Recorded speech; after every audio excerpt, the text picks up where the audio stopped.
एक कथा भक्तमाल जी में आती है। एक भक्त थे, उनका नाम था धन्ना जाट। क्या नाम था? बड़ी मधुर कथा है धन्ना जी की।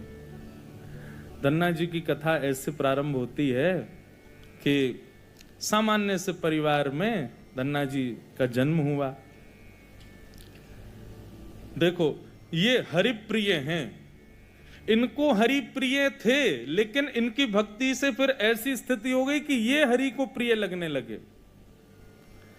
तो धन्ना जी के यहां एक संत पधारे। संत की शालिग्राम जी की सेवा। और छोटे बालक जो होते हैं वो संतों को या घर में कोई भी बड़े बुजुर्ग आए या कोई भी श्रेष्ठ जन आए, वो क्या करते हैं, कैसे करते हैं, मेहमानों को देखते हैं बैठ के। तो महात्मा जी अपने ठाकुर जी की सेवा करते और धन्ना जी जाके उनके पास में बैठ जाते। पहले जल से स्नान, फिर दूध से स्नान, फिर घी से, फिर दही से, फिर शहद से, पंचामृत स्नान करा के बढ़िया इत्र लगा के ठाकुर जी को उर्द पुंड तिलक लगा करके माला तुलसी पधरा के विराजमान कर दिया।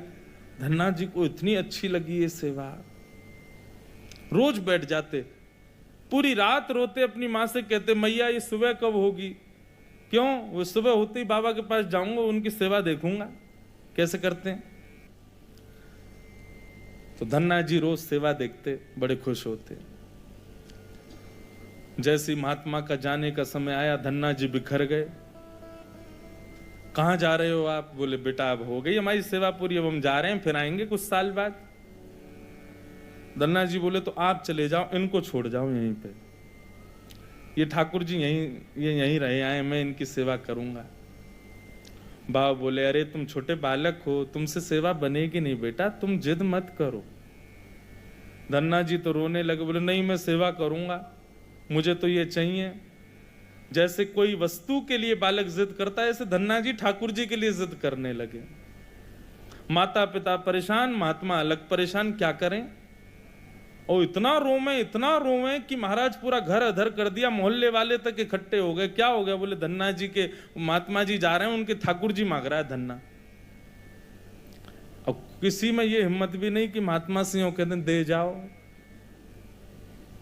और कोई वस्तु हो तो ये भी कह देते हैं लोग दे जाओ, चलो हम दूसरी दे देंगे। ठाकुर जी की बात है भैया, कोई अपनी सेवा कैसे दे सकता है। धन्ना जी इतने रोए, सिर पटक पटक के रोने लगे छोटे बालक। तो महात्मा बोले बड़ी विडंबना, ठाकुर जी रक्षा करो, क्या करें। इतने महात्मा बाहर गए और गोल गोल काले से दिखने वाला एक पत्थर उठा लाए, उसमें बढ़िया घी भी लगा करके और इत्र लगा के सुगंधित कर दिया, उर्द पुंड तिलक लगा दिया ठाकुर जी जैसा। और अपने ठाकुर जी तो नीचे एक छोटे सिंहासन पर विराजमान कर दिए और बड़े सिंहासन पर वो पत्थर लाके रख दिया और बढ़िया सजा के। धन्ना रो रहे थे, उठा के गोद में ला, देख देख देख तेरे ठाकुर जी आगे देख। धन्ना जी जैसी मंदिर में, धन्ना जी की दृष्टि तो उन्हीं के ठाकुर जी पे, जय चाहिए। महात्मा बोले लाला देख, ऊपर सिंहासन पर बड़े ठाकुर जी बैठे और नीचे छोटे ठाकुर जी बैठे। वो बड़े वाले जो हैं वो तो हैं राजा ठाकुर, और ये छोटे वाले जो नीचे बैठे हैं ना, ये सिपाही ठाकुर। अब बता, मुझे तो राजा ठाकुर ज्यादा बढ़िया लग रहा है, मैं तो उनको ले जाऊंगा, लेकिन फिर याद रहियो जब जब मैं आऊंगा तब तब मेरे ठाकुर जी ऊपर बैठेंगे और तेरे वाले नीचे बैठेंगे, क्योंकि तू सिपाही ठाकुर जी मांग रहा है और मेरे ठाकुर जी तो राजा ठाकुर हैं। अब बालक को उस भाव से समझाया तो धन्ना जाट नहीं, मैं तो राजा ठाकुर लूंगा, आप ले जाओ सिपाही को। सिपाही ठाकुर जी के रूप में उनके निज ठाकुर जी थे। बाबा बोले अब ठीक है। घर वालों ने भी प्रणाम किया, जय हो महाराज जी, बड़ी आपने बुद्धि युक्ति लगाई। सबको लगा कि कंटक छूट गया, लेकिन यहां तो अब भक्ति प्रारंभ हुई थी धन्ना जी की। देखो, ठाकुर जी की सेवा के लिए जो व्यवस्था की प्रतीक्षा करते हैं, ठाकुर जी की सेवा के लिए अनुकूल समय की प्रतीक्षा करते हैं, उन लोगों के लिए प्रमाण है ये कथा। बाकी सेवा तो बाद की बात है। ठाकुर जी भी असली नहीं थे, धन्ना जी के सामान्य पत्थर था और धन्ना जी उनकी सेवा करते। रात भर मैया से कहते मैया पूजा की सामग्री मंगाओ ना, मुझे ठाकुर जी की सेवा करनी है। मैया कहती सुबह मंगा दूंगी, सुबह पीछे पड़ जाते, शाम को मंगा दूंगी, शाम को पीछे पड़ जाते, सुबह मंगा दूंगी, रोज टाल देती। एक दिन धन्ना जी अनशन पे बैठ गए, नन्हे से, भोजन नहीं करें, दूध नहीं पीवे, पानी नहीं पीवे। अब तो ये कि रात में सोए भी नहीं, मैया से बस ये कहें पूजा की सामग्री मंगाओ, पूजा की सामग्री मंगाओ। मां ने सहज भाव से कह दिया तेरे ठाकुर जी और तू इनका सेवक, सामग्री मैं क्यों लाऊं, अपने आप कर व्यवस्था। धन्ना जी निकल पड़े। महाराज पुष्प लियाए तोड़ करके, तुलसी लियाए, बढ़िया सुंदर माला बना ली। नन्हे से बालक ने जैसी उनको जैसे खेल खेल में सेवा करते वैसी सेवा करते थे। ठाकुर जी को तिलक लगाना है, कहां से तिलक लावे, तो बाहर गए, एक ईंट फूटी पड़ी थी लाल लाल, उसी ईंट को लाए, पानी में घोल घोल के घिस घिस के उसी से तिलक बना दिया। ईंट को घिस करके उसका तिलक श्री ठाकुर जी को लगाया।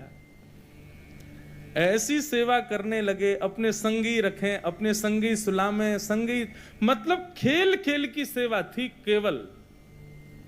घर वालों को लगता था कि भैया दुनिया के लोग खिलौने से खेलते हैं, हमारा धन्ना जो है ये पत्थर को ही भगवान समझ के खिलौना इनसे ही खेल रहा है, बड़ा होगा तो बुद्धि आ जाएगी। परंतु किसी को क्या पता था कि भैया ऐसा भक्ति का बीज पिरो दिया है धन्ना जी के हृदय में।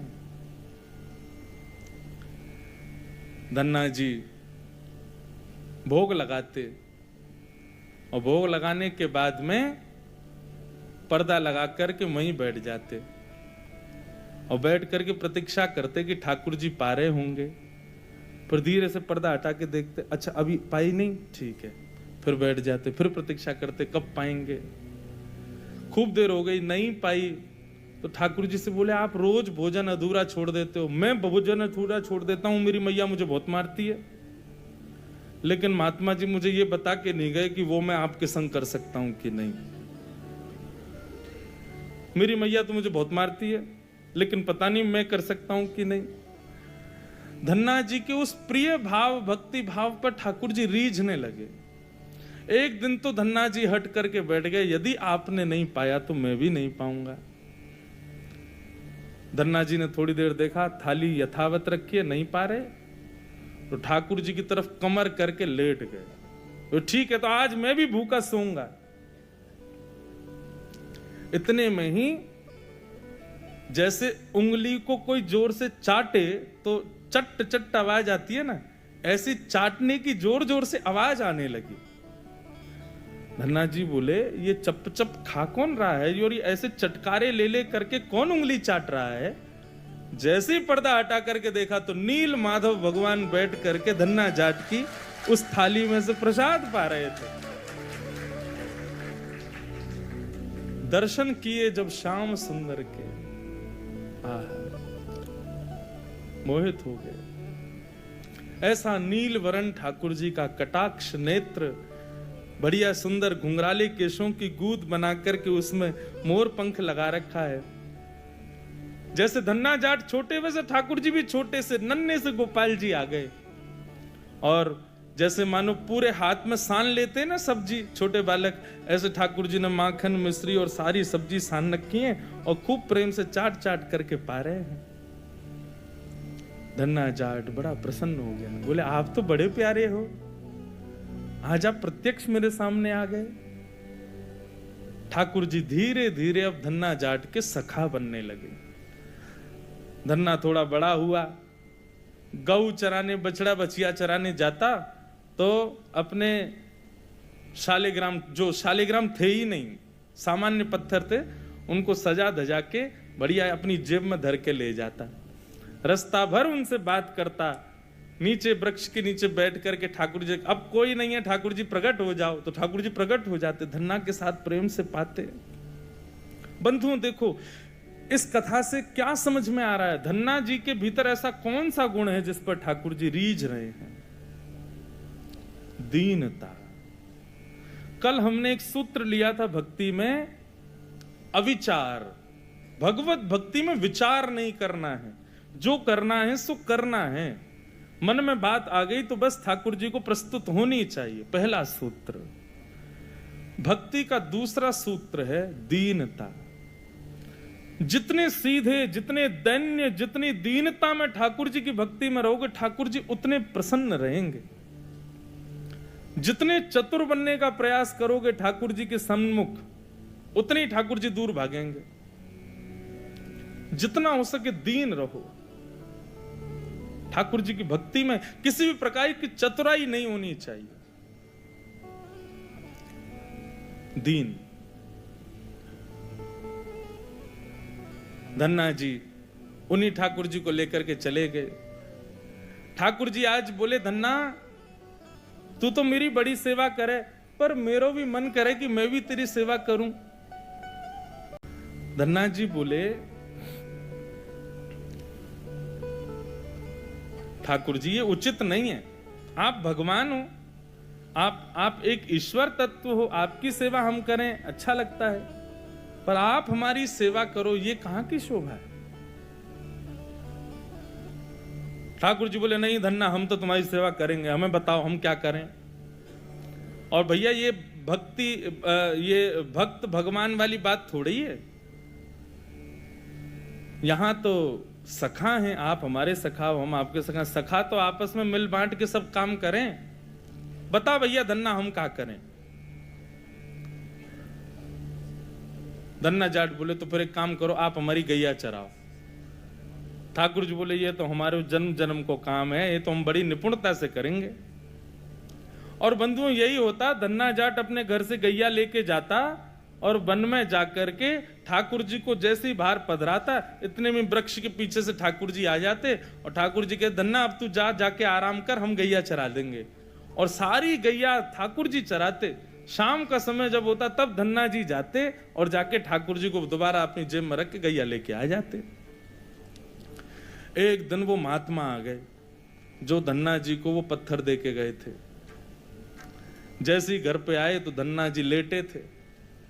महात्मा आके बोले, और बताओ भाई धन्ना सब ठीक? अरे गुरुजी आए, गुरुजी जय हो, गुरुजी प्रणाम आपके चरणों में। और बताओ वो कहाँ हैं तुम्हारे राजा भगवान? बोले, भगवान तो गैया चरावे गए हैं अभी। ये समय तो गैया चराने का है ना, गैया चरावे जामे वो रोज। महात्मा बोले, देखो कुछ भी बोलता है, ये अभी बालक ही है, छोटा ही है अभी। माता पिता ही बोले, कहां बताएं, ऐसी या की सोच है, गैया ने छोड़ आवे, पता ना कहां शाम को ले आवे उन्हें। अरे गुरुजी ये लोग मानते नहीं है मेरी बात, चरावे जावे। गुरुजी बोले, तो फिर वो शिला कहां है जो हमने तुमको दी थी? बोले, उन्हीं की तो कह रहा हूं गुरुजी, वो गैया चराने गए। गुरुजी बोले, ये तो कुछ भी कह रहा है। नहीं नहीं गुरुजी आप विराजो, मैं आपको एक एक बात बताऊं। और उसने सारी बातें बताई, ठाकुर जी कैसे चटकारे लेके भोजन करते हैं, क्या क्या उससे बातें करते हैं, कैसे उसके संग खेलते हैं, कैसे उसकी पिद्दी पे चढ़ जाते हैं, वो ठाकुर जी की पिद्दी पे चढ़ जाता है। ऐसा मधुर भाव वो प्रस्तुत करे और गुरुजी बैठ के सुनते जाएं। बोले कि इतनी बड़ी बड़ी बातें झूठ में तो नहीं बोल सकता। बोले, गुरुजी मुझे पता है, माता पिता की तरह आप भी मुझ पे भरोसा नहीं कर रहे हो, आपको नहीं विश्वास, चलो मैं दिखाऊं आपको। अभी मेरे ठाकुर जी गैया चरा रहे हैं। गुरु जी को लेकर के वन में गया तो वन में गैयाएं चर रही थी। बोले, कहां है तेरे ठाकुर जी? अरे देखो वो दोहरी गैया के पीछे पीछे हाँक रहे हैं, वाकू पीछे पीछे चल रहे हैं वाक्य, देखो ठाकुर जी दिख तो रहे। गुरु जी बोले, हमको नहीं दिख रहे। धन्ना जी दौड़ के ठाकुर जी के पास गए। बोले, मेरे गुरु जी आए हैं, उनको दिख जाओ। भगवान बोले, उनको नहीं देखेंगे हम बस तुमको ही देखेंगे, तुम्हारे सखा तुमको देखेंगे, सबको थोड़ी देखेंगे। अरे भैया ऐसा मत करो।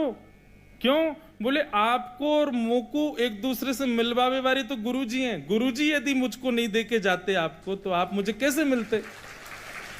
मेरे गुरुदेव हैं, इन्होंने ही तो मुझको दिया था आपको। ठाकुर जी रीझ गए, पुनः पुनः धन्ना को हृदय से लगाए, इसकी भक्ति ऐसा भाव। इतने में ही नील माधव नीलमणि ठाकुर जी प्रकट हो गए। और जैसे ही प्रकट हुए, दूर खड़े गुरुदेव के एक एक रोम बिलखने लगा, रोने लगे।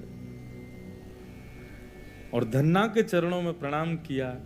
बोले हम सच्चे शालिग्राम से प्रकट नहीं कर पाए, तूने सामान्य पत्थर से प्रकट कर दिया ठाकुर जी को। हम अष्टयाम सेवा से प्रकट नहीं कर पाए और तूने सामान्य पत्थर घिस घिस के तिलक लगा के प्रकट कर दिया ठाकुर जी को। हम 56 भोग पधरा करके ठाकुर जी को प्रकट नहीं कर पाए, तू बेसर की रोटी खवा के ठाकुर जी को चटकारे दिलवाता है। हम यहां ठाकुर जी से प्रार्थना करते हैं, कभी त्रिभंग लली से सीधे लली भी बन जाओ, नेक पूरे दिन यूं ही खड़े रहो, दर्द है जाता होगा, हाथ में नेक हाथ सीधे कर लो। तू ठाकुर जी से गैया चरवा रहा है अपनी। धन्य है धन्ना तेरी भक्ति को। बंधुओं, ठाकुर जी को ऐसे प्रिय भाव अच्छे लगते हैं। आप नियम कितने करते हो, आप साधना कितनी करते हो, आप जप कितने करते हो, आप व्रत कितने करते हो, ये विशेष बात नहीं है, पर 10 मिनट भी ठाकुर जी के सन्मुख बैठते हो, किस भाव से बैठते हो, वो भाव प्रिय है। ठाकुर जी भाव का सेवन करते हैं।